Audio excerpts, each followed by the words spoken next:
अलवर, राजस्थान या राजस्थान राज्यात कदाचित हा एक उच्चांक असेल.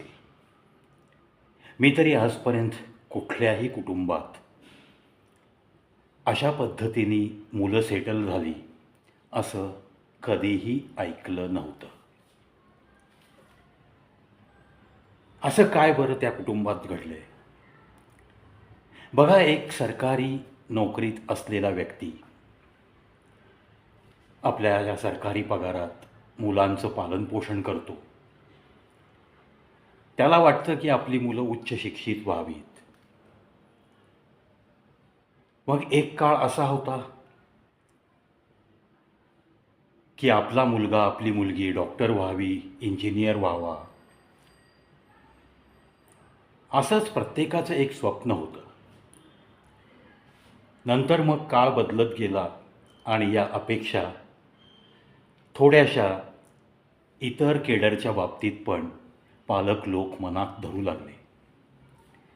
पण हे अलवर इथलं, राजस्थान राज्यातलं हे एक कुटुंब, याची खासियत ही घडली आहे की 2016 साली या कुटुंबातली मोठी मुलगी ती LLB झाली आणि त्यानंतर तिने ज्युडिशियल सिस्टीममध्ये एंट्री करण्यासाठी जी परीक्षा असते, ती जज बनण्यासाठी, न्यायाधीश होण्यासाठी घेतली जाणारी त्या राज्यातली परीक्षा, ती परीक्षाही ती उत्तीर्ण झाली. त्याच्या ओरल टेस्टमध्ये पण ती मस्तपैकी पुढे सरकली आणि यथावकाश तिची न्यायाधीश म्हणून नियुक्ती झाली. 2016 साली कुटुंबातली पहिली मोठी मुलगी न्यायाधीश झाली. त्यानंतर त्या व्यक्तीला अजून 3 मुली आणि 1 मुलगा यांचं शिक्षण सुरू होतं. या सरकारी नोकरीत असलेल्या एका व्यक्तीने सर्वांना समान एज्युकेशन मी देऊ शकतो का हेच पाहिलं. अर्थात आपली मोठी बहीण न्यायाधीश झाली, तिच्या पावलावर आपण पाऊल ठेवावं म्हणून इतर 3 बहिणींनी आणि त्या भावानीसुद्धा LLB पूर्ण केलं आणि त्या मोठ्या बहिणीच्याच मार्गाने परीक्षा देऊन व्यवस्थितरित्या परीक्षा आणि ओरल टेस्ट पास करून आज हे 5 भावंड, म्हणजे 4 सख्ख्या बहिणी आणि त्यांचा 1 भाऊ सख्खा, अशी 5 मुलं, 5 अपत्य एका सरकारी नोकराच्या घरातली आज न्यायाधीशपदी विराजमान आहेत. राजस्थान राज्यातलं हे एक अलवर जिल्ह्यातलं उदाहरण. तुम्ही जर असं कुठल्या एकाच कुटुंबातले असे न्यायाधीश झालेली लोक ऐकली असतील, मुलं मुली, तर नक्की कॉमेंट बॉक्समध्ये लिहा. एकाच कुटुंबातले 3 भाऊ आर्मीमध्ये गेले हे आपण काही कुटुंबांच्या बाबतीत ऐकलं आहे. एकाच कुटुंबातली 3 भावंड, 1 बहीण आणि 2 भाऊ पोलीस डिपार्टमेंटमध्ये PSI पदी नियुक्त झाल्याचं सुद्धा ऐकिवात आहे. पण 5 अपत्य एका व्यक्तीची न्यायाधीशपदी 2-2 वर्षाच्या अंतराने नियुक्त होतात आणि राजस्थानच्या ज्युडिशरीचा हिस्सा बनतात, ही खरंच मला तर खूप स्पृहणीय गोष्ट वाटते. आणि खरोखर त्या कुटुंबाला कवी प्रवीज शो यूट्यूब चॅनलचा कडक सॅल्यूट केल्याशिवाय मला राहवत नाही. मला माझा बालपणीचा काळ आठवतो की मी ज्या चाळीत राहत होतो त्या चाळीत एक भिकारी दारोदारी काहीतरी मागून खायची वेळ त्याच्यावर आली होती. तसा वयाने वृद्ध होता तो, अबाव 65. पण त्याचं एकच, तो इतक्या मनापासून प्रत्येक दारापाशी जाऊन एक वाक्य बोलायचा, दे माय काहीतरी, पोटाला भूक लागली आहे. तुझी पोरं डॉक्टर होतील, इंजिनियर होतील, वकील होतील, लई चांगलं होईल बघ तुझं, दे काहीतरी मला खायला. हे त्याचं स्लोगन जणू आजही माझ्या कानात घुमतंय. आज कुणाला आपण भीक मागू देऊ नये, भीक देऊ नये, अशी जरी आपली भूमिका असली तरी तो काळ असा होता की कित्येक कुटुंबांवरती वाईट वेळ आलेली होती. एका गिरण गावात राहणारा माझं बालपण गेलेलं आहे. तिथे मग त्या गिरण्या बंद पडल्यानंतर खूप कुटुंबांवरती उपासमारीची वेळ आली होती. सोलापूर शहर एका शिफ्टला जवळपास 7,000 ते 8,000 कामगार बाहेर पडायचे.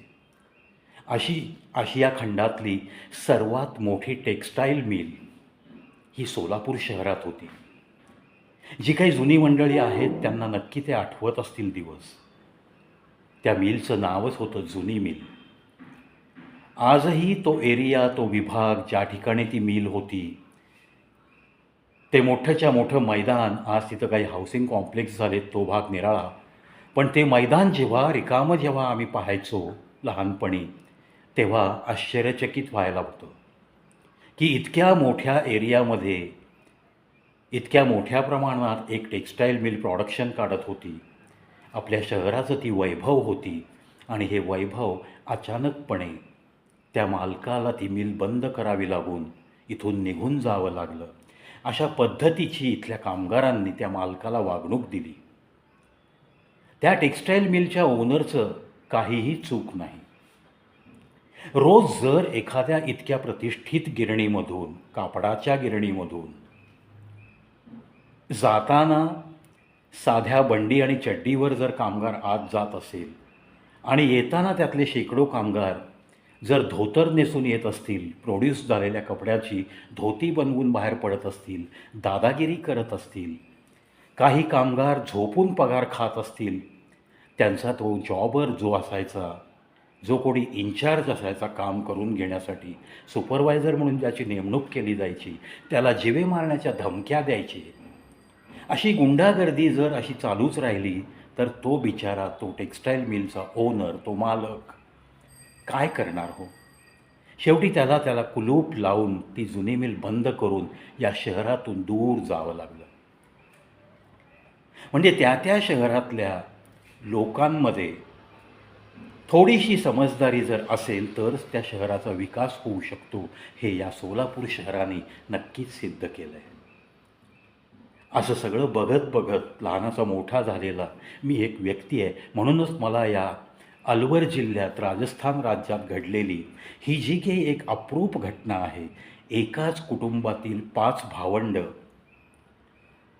ज्युडिशियल मॅजिस्ट्रेट फर्स्ट क्लास म्हणून नेमणूक त्यांना मिळते, जज होतात, न्यायाधीश बनतात, हा त्या कुटुंबाचा खरोखरच मला तर खूप मोठा बहुमान वाटतो आहे. जाता जाता सगळ्या तरुणाईला एकच सांगावंसं वाटतं आहे मला. आज कॉम्प्युटर क्षेत्रातसुद्धा आर्टिफिशियल इंटेलिजन्सनी खूप खळबळ माजवली आहे. आज डॉक्टर होणं, इंजिनियर होणं आर्थिकदृष्ट्या प्रत्येक कुटुंबाला, मुलांना ते शिक्षण देणं परवडत नाही आहे. अशा या सगळ्या पार्श्वभूमीवर LLBच्या शिक्षणासाठी लागणारा खर्च जर आपण ही तुलना केली, एक डॉक्टर बनण्यासाठी आणि इंजिनियर बनण्यासाठी लागणारा जो खर्च आहे, तो जर आपण या गोष्टींशी कंपेअर केला तर तो नगण्य आहे असंच मला वाटतं. त्यामुळं तिकडं अयशस्वी ठरलेल्या विद्यार्थ्यांनी किंवा आधीच आपले पर्सेंटेज जास्त का असेना, या क्षेत्राकडं थोडंसं आपण पाहावं आणि या क्षेत्रातल्या परीक्षा देत घोडदौड आपण सुरू करावी, अशी मी आजच्या तरुणाईला अतिशय नम्र विनंती करतो. कारण हे क्षेत्र मी जवळून पाहिलं आहे. त्यातल्या त्यात मुलींना तर या क्षेत्रात मी असं सांगेन की this is the only safe and secured job as far as daughters of every family are concern. प्रत्येक कुटुंबातली मुलगी, ती भले 12वीला 60 ते 70% दरम्यानची असो, तिने 12वीनंतर 5 इयर्स लॉ कोर्स जॉईन करावा. बुद्धिमत्तेने आपल्या थोडीशी चमक दाखवली तर सत्वर कंटिन्युटीमध्ये LLM करावं आणि नंतर या न्यायाधीशाच्या परीक्षा तिने द्याव्यात. ज्यांची घरं मुंबईच्या आसपास आहेत त्यांनी आपल्या या अशा हुशार कॅन्डिडेट्सना, घरातल्या अपत्यांना हायकोर्टमध्ये ॲडव्होकेट म्हणून प्रॅक्टिसला मुभा द्यावी आणि हायकोर्टमध्ये ठराविक वर्षांची प्रॅक्टिस झाल्यानंतर त्या क्षेत्रामध्ये तुम्हाला डायरेक्ट ॲडिशनल डिस्ट्रिक्ट जज या पोस्टवरती नेमणूक मिळू शकते. कदाचित टॅलेन्सी तुमची जास्त असेल तर तुम्हाला डायरेक्ट हायकोर्ट जज म्हणूनसुद्धा जाता येतं. अतिशय सुंदररित्या न्यायदानाचं काम करत निस्वार्थतेने आणि एक चांगलं आयुष्य जगण्याची संधी या क्षेत्राकडं पहा, तुम्हाला नक्की दिसून येईल. जाता जाता सहज या राजस्थानमधल्या कुटुंबियांना कडक सॅल्यूट करता करता अशा काही बऱ्याच मनातल्या गोष्टी तुमच्या मनापर्यंत पोहोचवून गेलो. पाहत राहा, ऐकत राहा कवी प्रवीश शो यूट्यूब चॅनल.